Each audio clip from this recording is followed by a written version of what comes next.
ನೋಡಿ, ಸರ್ಕಾರಿ ಈ ಇನ್ಸಿಡೆಂಟ್ ಬಗ್ಗೆ ನನಗೆ ಯಾರು ಸರ್ಕಾರಿ ವೈದ್ಯರು ನನಗೆ ಕರೆ ಮಾಡಲಿಲ್ಲ.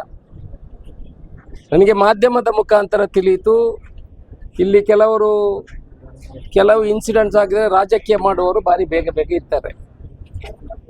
ರಾಜಕೀಯ ಅದನ್ನು ಬೆನಿಫಿಟ್ ತಗೊಳ್ಳಿಕ್ಕೆ ನಾವು ತುಂಬಾ ಜನ ಕಾಯ್ತಾ ಇರ್ತಾರೆ. ಯಾವ್ದು ಅವಕಾಶಗಳು ಸಿಗ್ತಾ ಇಲ್ಲ, ಕಾಯ್ತಾ ಇರ್ತಾರೆ ಕೆಲವರು. ನನಗೆ 11 ಗಂಟೆಗೆ ಈ ವಿಚಾರ 10:30 11 ಗಂಟೆಗೆ ವಿಚಾರ ತಿಳಿಯಿತು. ನಾನು ಕೂಡಲೇ ಇಲ್ಲಿ ಅಧಿಕಾರಿಗಳ ಹತ್ರ ಬಾಕಿಯವರ ಹತ್ರ ವಿಚಾರವನ್ನು ಹೇಳ್ಕೊಂಡಿದ್ದೀನಿ. ಸರ್ಕಾರಿ ಆಸ್ಪತ್ರೆಯಲ್ಲಿ ಒಬ್ಬರು ವೈದ್ಯರು ಕೆಲಸ ಮಾಡುವಾಗ, ಅದರಲ್ಲೂ ಇವರು ವೆಟರ್ನರಿ ಏನೋ ಸೆಕ್ಷನ್ ಇದೆ, ಅಲ್ಲಿ ಹೋಗಿ ಒಬ್ಬರು ಕೂತ್ಕೊಂಡಿದ್ದಾರೆ. ಅವರಿಗೆ ಡಾಕ್ಟರ್ ನೀವು ಹೊರಗಡೆ ಹೋಗಿ ಅಂತ ಹೇಳಿದ್ದಾರೆ. ಆಗ ಅವರವರಿಗೆ ಮಾತಿನ ಚರ್ಚೆಗಳು ಆಗಿದೆ. ಆನಂತರ ಅವರು ಕೆಲವು ಕಠಿಣ ಪದಗಳಿಂದ ಡಾಕ್ಟರ್ಗೆ ಬಳಸಿದ್ದಾರೆ ಅಂತ ಡಾಕ್ಟರ್ ಹೇಳಿದ್ದಾರೆ. ತಪ್ಪು ಅದು. ಯಾಕಂತಂದ್ರೆ ಪುತ್ತೂರಿನಲ್ಲಿ ಸರ್ಕಾರಿ ಆಸ್ಪತ್ರೆ ಒಳ್ಳೆ ರೀತಿಯಲ್ಲಿ ಕೆಲಸ ಮಾಡ್ತದೆ. ಹೌದು, 100ರಲ್ಲಿ 100 ಜನರಿಗೆ ಸೇವೆ ಕೊಡಲಿಕ್ಕೆ ಯಾರಿಂದಲೂ ಸಾಧ್ಯ ಇಲ್ಲ. ಆದರೂ compare to any other hospitals, government hospital Puttur is doing good job. ಎಲ್ಲ ಡಾಕ್ಟರ್ಗಳು ಕೆಲಸ ಮಾಡ್ತಾರೆ. ನಿನ್ನೆ ರಾತ್ರಿ 12 ಗಂಟೆಗೆ ಒಬ್ಬರು ಡೆಲಿವರಿ ಪೇಷಂಟ್ ಬಂದಿತ್ತು. ಆಗ ನಾವು ಪಕ್ಷವನ್ನು ನೋಡುವುದಿಲ್ಲ, ಅವರಿಗೆ ಸಹಾಯ ಮಾಡಬೇಕು ಅಂತ ನಾನೇ ಫೋನ್ ಮಾಡಿ 12 ಗಂಟೆ ಅರ್ಚನಾ ಅನ್ನುವ ಡಾಕ್ಟರ್ಗೆ 12:30 ಗಂಟೆ ರಾತ್ರಿಗೆ ನಾನು ಫೋನ್ ಮಾಡಿ ಆ ಡೆಲಿವರಿ ಕೇಸನ್ನು ನೀವು ತಗೊಳ್ಬೇಕು, ಜನರಲ್ ಬೆಡ್ ಆದರೂ ಮಾಡಿ ತಗೊಳ್ಬೇಕು ಅಂತ ಅವರಿಗೆ ರಿಕ್ವೆಸ್ಟ್ ಮಾಡಿದ್ದಕ್ಕೆ, ಸರ್ ಆಗುದಿಲ್ಲ, ಮಂಗಳೂರು ಕರ್ಕೊಂಡು ಹೋಗ್ಬೇಕು ಅಂತ ಹೇಳಿದ್ರು. ಮತ್ತೆ ಅವರು ಕೂಡಲೇ ಅದಕ್ಕೆ ವ್ಯವಸ್ಥೆ ಮಾಡಿ ಅವರನ್ನು ಅಡ್ಮಿಷನ್ ಮಾಡಿ ಇಲ್ಲಿ ಡೆಲಿವರಿ ಮಾಡುವಂಥ ಕೆಲಸವನ್ನು ಮಾಡಿದ್ದಾರೆ. ನಾವೆಲ್ಲದನ್ನು ತಿಳ್ಕೊಳ್ಬೇಕಲ್ವಾ. ಸೊ ಡಾಕ್ಟರ್ಗಳಿಗೆ ಅವ್ರಿಗೆ ಕೆಲಸ ಮಾಡಲಿಕ್ಕೆ ಅಲ್ಲಿ ಒಳ್ಳೆ ಅಟ್ಮಾಸ್ಫಿಯರ್ ಇಲ್ಲದ್ರೆ, ವಾತಾವರಣ ಇಲ್ಲದಿದ್ದರೆ ಅವ್ರು ಕೆಲಸ ಮಾಡೋದು ಹೇಗೆ? ಖಂಡಿತ ಸಾಧ್ಯ. ನಾವು ಇಲ್ಲಿದ್ದೇವೆ ಸಾರ್ವಜನಿಕರು, ನಾವು ಅದನ್ನು ಅರ್ಥ ಮಾಡ್ಕೊಳ್ಬೇಕು. ಸರ್ಕಾರಿ ಆಸ್ಪತ್ರೆಗೆ ಹೋದ ಕೂಡಲೇ ಅದು ನನ್ನ ಗಂಟು, ನನ್ನ ಆಸ್ತಿಯನ್ನು ತಿಳ್ಕೊಳ್ಳೋದನ್ನು ಬಿಡಬೇಕು. ಸರ್ಕಾರದ ಆಸ್ಪತ್ರೆ ಅಂತ ಹೇಳಿದ ಕೂಡಲೇ ಅದು ನನ್ನ ಆಸ್ತಿ, ನನ್ನ ಗಂಟು ಅಂತ ಅವರ ತಲೆಯಲ್ಲಿದೆ.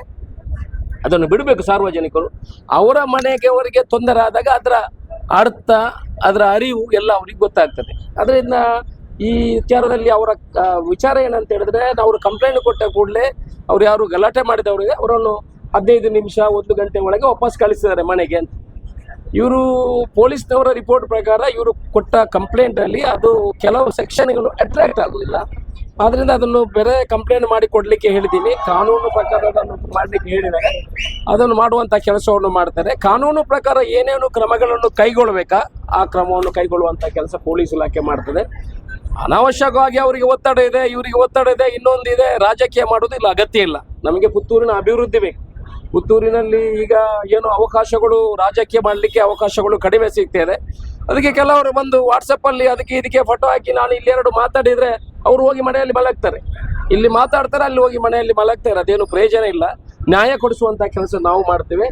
ಯಾವುದೇ ಡಾಕ್ಟರ್ಗಳಿಂದ ಕೂಡ ತೊಂದರೆ ಆಗುವುದನ್ನು ನಾವು ನೋಡಿದ್ದೀವಿ. ಡಾಕ್ಟರ್ಗಳಿಂದ ಕೂಡ ಸಾರ್ವಜನಿಕ ತೊಂದರೆ ಆಗುವುದನ್ನು ನಾವು ನೋಡಿದ್ವಿ. ಹಾಗಂತಲ್ಲ, ನಾವು ಡಾಕ್ಟರ್ಗಳಿಗೆ ರಕ್ಷಣೆ ಕೊಡುವಂಥ ಕೆಲಸವನ್ನು ನಾವು ಮಾಡಬೇಕು. ನ್ಯಾಯ ಎಲ್ಲಿದೆ ಅದನ್ನು ಕೊಡುವಂಥ, ಇಲ್ಲಿ ಖಂಡಿತ ಅವರು ಮಾಡಿರುವಂಥದ್ದು, ಯಾರು ಸಾರ್ವಜನಿಕರು ಮಾಡಿರುವಂಥದ್ದು ತಪ್ಪು. ಅವರಿಗೆ ಕೂಡಲೇ DYSP ಅವರಿಗೆ ಮತ್ತು SP ಅವರಿಗೆ ಮಾತಾಡಿದ್ದೀನಿ. ಕಾನೂನು ಪ್ರಕಾರ ಏನೇನು ಕ್ರಮಗಳನ್ನು ಕೈಗೊಳ್ಳಬೇಕು ಅದನ್ನು ತಗೊಳ್ಬೇಕು. ಇವತ್ತು ಸಾಯಂಕಾಲ 6 ಗಂಟೆವರೆಗೆ ಅವರು ಎಲ್ಲಿದ್ರು ಅದನ್ನು ಕರ್ಕೊಂಡು ಕೊಡುವಂಥ ಕೆಲಸ ಆಗಬೇಕು.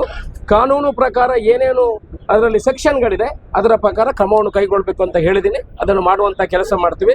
ಯಾವುದೇ ಡಾಕ್ಟರ್ಗಳು ಏನು ಹೆದರ್ಬೇಕಂತಿಲ್ಲ. ಪುತ್ತೂರಿನಲ್ಲಿ ಯಾವುದೇ ತೊಂದರೆಗಳು, ದೊಡ್ಡ ಇನ್ಸಿಡೆಂಟ್ಗಳು ಏನಂತ ನಡೆಯುವುದಿಲ್ಲ. ಹೌದು, ಚಿಕ್ಕ ಇದಾಗಿದೆ, ಅವ್ರಿಗೆ ಬೇಜಾರಿದೆ.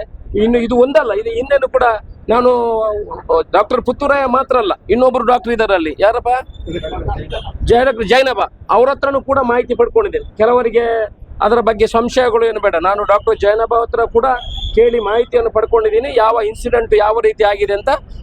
ಅವರು ಕೂಡ ಇದನ್ನು ವಿವರವಾಗಿ ಕೊಟ್ಟಿದ್ದಾರೆ. ಇವರಿಗೆ ಎಲ್ಲ ವಿಚಾರಗಳನ್ನು ಅವರಿಗೆ ಹೇಳುವಂಥ ಕೆಲಸವನ್ನು ಮಾಡಿದೆ. ಡಾಕ್ಟರ್ಗಳಿಗೆ ಯಾವುದೇ ರಕ್ಷಣೆಗೆ ನಾವು ನಿಮ್ಮ ಜೊತೆ ಇದ್ದೇವೆ.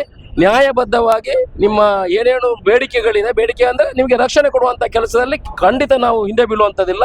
ಆದರೆ ನಿಮ್ಮ ಅಸೋಸಿಯೇಷನ್ ಹತ್ರ ಹೇಳೋದು, ದಯಮಾಡಿ ರಾಜಕೀಯ ಮಾಡಲಿಕ್ಕೆ ಹೋಗಬೇಡಿ. ಯಾಕಂತ ಹೇಳಿದ್ರೆ ನಾಳೆ ಪಬ್ಲಿಕ್ ಹೇಳ್ತದೆ, ಒಂದು ಕಡೆಯಿಂದ ಒಬ್ಬರು ರಾಜಕೀಯ ಮಾಡಿದವರು ಮನೆಗೆ ಹೋಗ್ತಾರೆ, ನಾವು ರಾಜಕೀಯ ಮಾಡಿ ಮನೆಗೆ ಹೋಗ್ತೀವಿ. ನಿಮ್ಮ ಆಸ್ಪತ್ರೆ ನೀವು ನಡೆಸಬೇಕಾಗ್ತದೆ, ಅಲ್ಲಿ ಸಾರ್ವಜನಿಕರಿಗೆ ಅಲ್ಲಿ ನ್ಯಾಯ ಸಿಗಬೇಕಾಗ್ತದೆ, ಅವರಿಗೆ ಆರೋಗ್ಯ ಸಿಗಬೇಕಾಗ್ತದೆ. ಅದನ್ನೆಲ್ಲ ನೀವು ಅರಿವುಳ್ಳವರು, ನೀವು ಅದನ್ನು ತಿಳ್ಕೊಳ್ಬೇಕು. ರಾಜಕೀಯದವರು ನಮ್ಮಂಥವ್ರು ಏನು ಮಾಡ್ತಾರೆ ಅಂದರೆ ಅಡ್ವರ್ಟೈಸ್ಮೆಂಟ್ ತಗೊಳ್ಳಿಕ್ಕೆ ಮಾಡ್ತಾರೆ, ಮತ್ತೆ ಲಾಸ್ಟ್ಗೆ ಯಾರು ಇರುವುದಿಲ್ಲ, ಅವರಿಗೆ ಇರುವಾಗ ಕೈ ಬಿಡ್ತಾರೆ.